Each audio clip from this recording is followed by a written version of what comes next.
In February 2021, I sent over 200 cards to PSA in America, and this will get a 10. Wow, oh my gosh, I did not expect that. So, after a few minutes, I've kind of tallied up what we had in the first box of cards, and we stumbled across 5 Gem Mint 10s. 6. There's 6 Gem Mint 10s. I thought there was 5. There's 6 of them. 2 Hidden Fates. 1 from the Pokemon Detective Pikachu movie. 1 Mythical Collection card, which is fantastic considering how many Mythical Collection cards were actually sent off. And then also a Vivid Voltage Zacian as well. So, and a Charizard from the Battle Academy box. 6 Gem Mint 10s so far. There were a couple of 5s. Quite a lot of 9s. There was a lot of 9s in that box when I tallied them up there. It looks like we opened just under 50 cards, so we are about a fifth of the way in. And with that, it's time to bring out the second box. Alright, so here we go. This is box number 2. This is going to contain another, I mean, this is just glorious. So again, we want to try and hide the card. I think realizing how many cards there is, I probably will have to go slightly faster. I think you might have seen a Yu-Gi-Oh card there, which... It's time to do. Oh, there is. There's definitely a Yu-Gi-Oh card here, which... Oh, we'll get to in a second. I'll probably keep that till near last, to be honest, for good reason. I'll kind of talk through that in a second. But yeah, let's just crack on with these. We've got so many to get through. So we have a near mint 8 on a 2005 Japanese Unknown for the Gold Sky Silver Ocean set, which is fantastic. So I'll put that to the side. We also have another Unknown from Shining Darkness, which gets a 9, which is quite a cool card. Some of these I'll skim through because there's particular ones that I do, you know, kind of want to touch on a little bit more detail. I've got a Squirtle there, which is cool.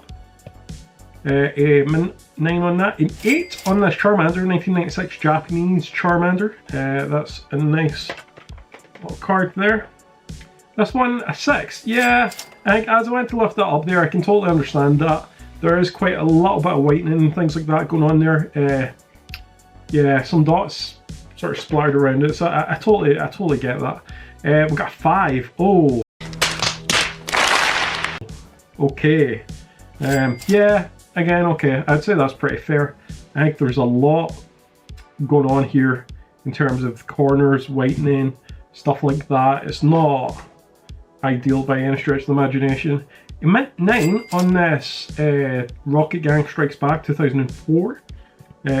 Which is fantastic. That's really cool. All I would say is, you know, there is a couple of little bits and pieces on it. It's not, which is probably why I didn't get a 10 to be fair. But yeah, it's not the best card, so even a mint 9 on that I think is pretty fair. Got a Gem Mint 10 on the 2005 Japanese Cradley Hollow Mirage Forest First Edition. That's pretty sweet. It does look like a fairly good card, to be honest. Maybe a couple of little bits there. But yeah, that is pretty epic. So another Gem Mint 10, that's number 7. For the tally now. In total, 8 on this Dark Crobat Hollow. 2004 Rocket Japanese Rocket Gang Strikes Back card. Another cool little card there. This Japanese Shed Ninja Hollow Rulers of the Heavens gets a 5. So again, quite a tough score. But you can see why. There is little bits of whitening going on there. And it's sometimes I find it hard to tell if the cards are bent in these casings. I don't know if it's just the casing themselves or whether it's the cards, but so yeah, pretty rough. Another Unknown is going to get a 9. And to be fair, like when I looked at this card, I did think it looked quite clean. I think potentially I'm lucky not to get the 10 on this one. Potentially a centering issue, maybe slightly off, I would say. But apart from that, I think that's a pretty clean card. So a solid 9 there, which is a really good grade. And we have an Unknown on the 9 as well, which again looks like a solid card. Really nice grade there. So another Japanese Unknown card. Next up, we have a Shining Darkness First Edition 2007 Pokemon Japanese Diamond and Pearl. Will net an 8. So an 8 on this one. Again, some little marks dotted throughout. So an 8 on that. That is fantastic. This is the one that I'm really looking forward to right now, hence why I'm kind of going through these a little bit quicker. 2007 Shining Darkness. Japanese Diamond and Pearl is going to get an 8 as well, so that's quite cool. Although, yep, little bits there, a little bit there. Small things like this, you know, it really does make a difference. I think to the sort of average person on the street, between an 8 and a 10, you probably won't notice an awful lot. But yeah, I would say that this looks quite clean actually, so I'd like to think that, okay, there's a spec there, so something there, that's going to bring this down. This is not going to be a 10, maybe an 8, a 9, okay, a 9, so that's actually quite good. That's a pretty good grade for that. Yeah, can't argue with that actually, that's really good. Back onto English sets now, we've got Crystal Guardians Molly 2006 is a 7, so a 7 for this one. Again, not perfect by any stretch of the imagination, so that was never really going to get the 10.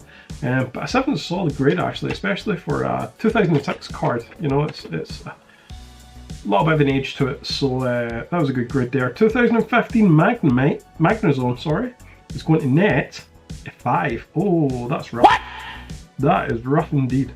Yeah, okay, I kind of see why, to be honest. There is little bits and pieces on that, so yeah, no, I think that's fairly understandable actually. I can't argue too much with that one. Next up we have an Electrive Diamond and Pearl 2007 Holo is an 8, a near mint 8 on this one. Quite a nice looking card there. Little bits and pieces, but for an 8 we will take it. Next pilot, this one, oh my gosh, I can't tell you how excited I am for this one. Prepare for trouble! Make it double. Again, another Hidden Fates card. There's lots of Hidden Fates cards on this. We've had a few so far, a lot still to come.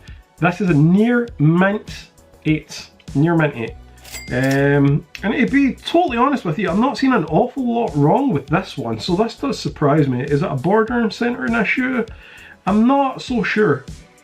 I've got to be honest, I'm slightly disappointed with that grade. I think that this could potentially... is it off? I can't tell. I think my eyes are playing tricks on me. It might be slightly off-center. It's either that or it's off-center in the holder. But I'm not seeing an awful lot wrong there. I think, considering some of these grades that we've had so far, I don't think that merits an 8. I think that's extremely harsh. So, I've got to be disappointed actually with that one, to be perfectly honest with you. Next up, here we go again. Another Hidden Fates. This is how it's going. 2019 Hidden Fates. 3 legendary birds is going to be an 8, which again,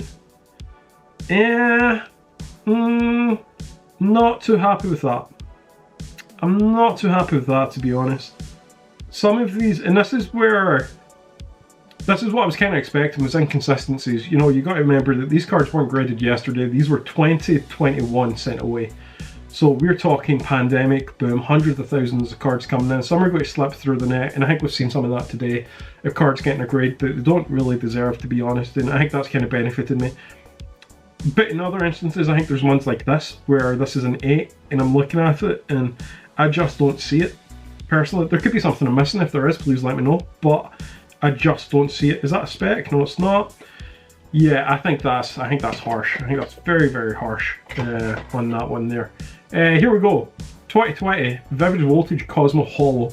Really cool card. This is probably not going to get a 10 because I feel like... Oh, 8. Okay. Yeah, okay. Center. Center in there, I think, isn't the best. So that is maybe a spec there. But I mean, we're talking fine margins here. Yeah, I think 8's maybe a little bit harsh. Got another Yu-Gi-Oh one, so I'm going to set that aside because I feel like the particular Yu-Gi-Oh card that I'm looking for could potentially be in one of these. We get the promo Hidden Fates Charizard from the tins, from the Hidden Fates tins of 2019, and this will get a 10. Wow! Oh my gosh! I did not expect that. I thought these particular cards would get graded so heavily. I thought they would go to town on these cards in terms of the grading. I did not think that this would get a 10. And I mean, oh come on, look at that. There's a little spec there inside the case, and whether it's the case in itself, whether it's the card, tiny little spec.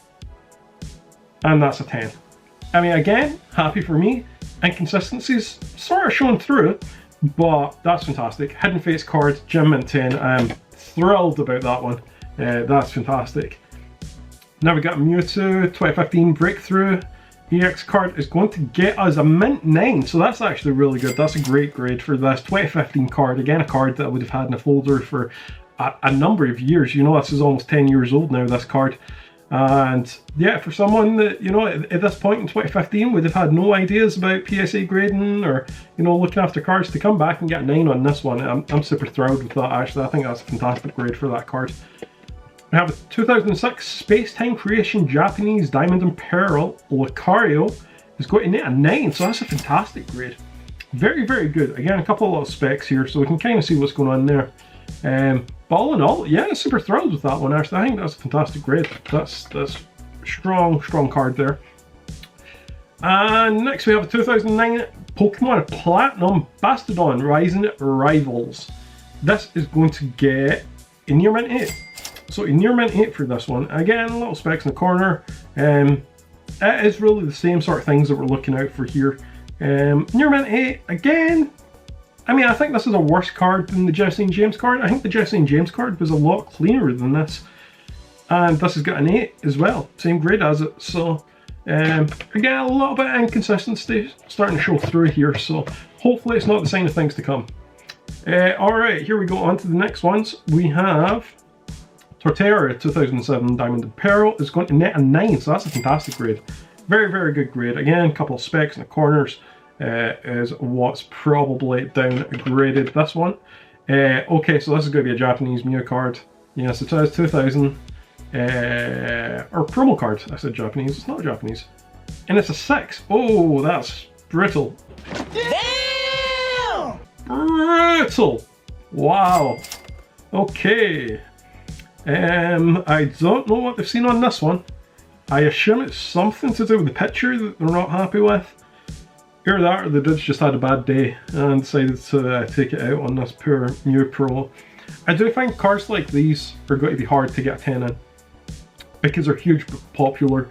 I'd assume that they're, you know, not irregularly submitted for grading as well, so I do feel like they will be quite strong in these cards. We have a 1999 Blaine's Charizard card. Before we look at it, I don't see this getting a 10, but it does look quite clean, and it's a 9. So that's fantastic. That is a brilliant grade right there. Yeah, didn't really see the 10 in it, but to get a 9 in that's really, really good. Next up, we have a Venusaur Hollow 1999 Pokemon Dutch card. This looks pretty decent. Oh, does it actually? No, not really. Good couple of scuffs on this one. It is going to land a 6, which, you know what? Yeah, fair enough. I can't argue with that, actually. I think that's a pretty fine grade for this card. And I think it gets the grade it deserves. Blastoise 1999 base set. The original base set. Not first edition, but it is base set Blastoise. Won't be a 10, I can say that straight away. But we are, however, going to get near mint 8, which is sensational. That's a very, very good grade for this card. Yep, couple of bits there, couple bits there. Looks pretty good. I think there's actually a little bit up there as well, a tiny little bit there. So there is, yeah, and that's in the encasing as well. Not getting 8. Wow, okay. Very good grade. Whether it merited it, I'm not sure. Here we go, 1999 Charizard Hollow. Hollow Charizard from the base set. Not going to be a 10. Straight away, it's going to be an 8. Which is another 8, which is, again, an exceptional grade for this card. That is fantastic. That's a very, very good grade for this card. This is probably the most iconic card in the Pokemon trading card game. Probably not the most valuable card, by sure, especially in an 8, but easily the most iconic card in the Pokemon trading card game. Cards like this, very difficult to get in 10. For a number of reasons. I do think, especially in cards like this, like that one's got a dot there as well. I don't think the condition of this is it's good condition, obviously. It's near mint, apparently, but yeah, it's not the best condition. So yeah, Nate, that I think is fantastic. Next up, we have a Slacking from Dragon's Exalted 2012 set. This is going to land an 8 as well, so that's a really good grade. A couple of little bits. I think it's the centering this may be done as there, to be honest. I don't think the centering is sensational on this one, so I think that has not worked in our favour whatsoever. Sneasel from 2000 Neo Genesis card is going to land a 9. Fantastic. That is a brilliant grade. Do I think the centre might be slightly off? A little bit down here, a little bit there. That corner as well. So yeah, to get a 9 in that, I'm actually delighted in that. Again, these are cards that even younger I would have had since the year 2000. So to be able to get 9 in that is, I think, pretty good going. 2000 Dark Reason Hollow. This was a card that I actually got quite close to when we sent these cards away in 2021. And it's got to land a 7, which I can't really argue with. I do feel like it's not in the best condition. A lot of inconsistencies there. I do feel like there's cards that have got less than a 7 so far in this video that have looked better than this. However, it is what it is. Got another Yu-Gi-Oh card, so okay, we've got 4 Yu-Gi-Oh cards. There's one particular Yu-Gi-Oh card I'm looking forward to. I'm not going to say what it is. We're just going to take a look at the draw, heart of the cards, what have we got? Aaron Lightsworn Monk.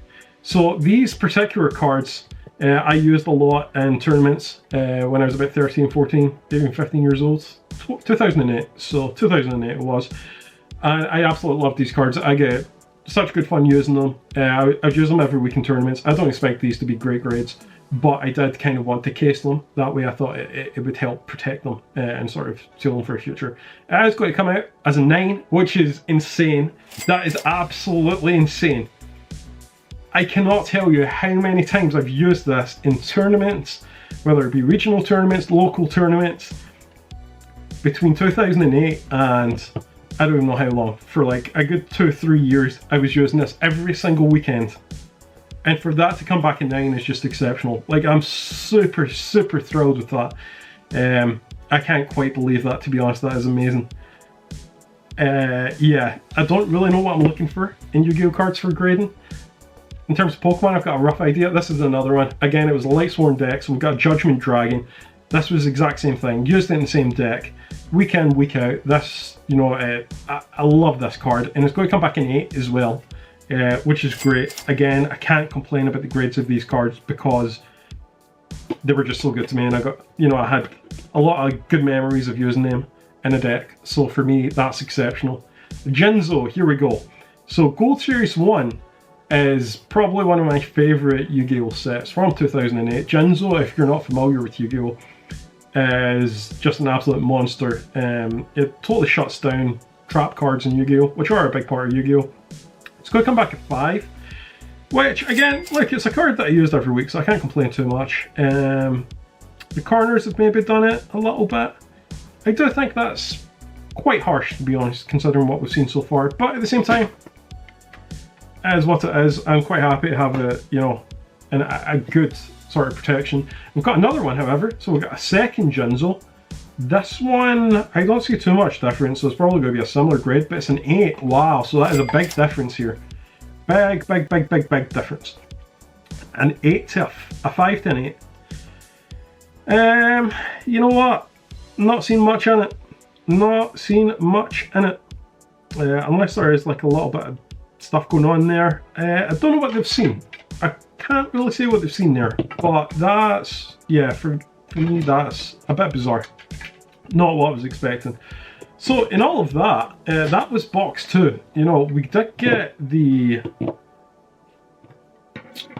trifecta here, which was great. There was one, I believe there was one Gem Mint 10. So, and amongst all that, we did have one Gem Mint 10 card, which is this Cradley 2005 Mirage Forest First Edition, which was super cool.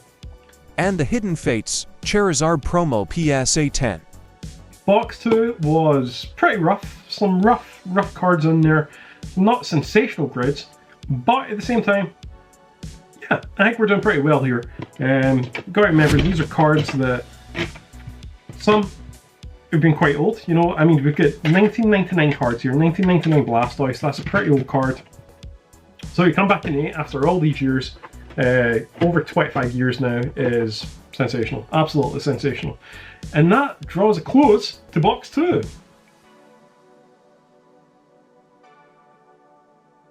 Next up, oh, 2019 Unified Minds. Oh, no way! A 10! Oh my gosh! Again though, I'm just not seeing it.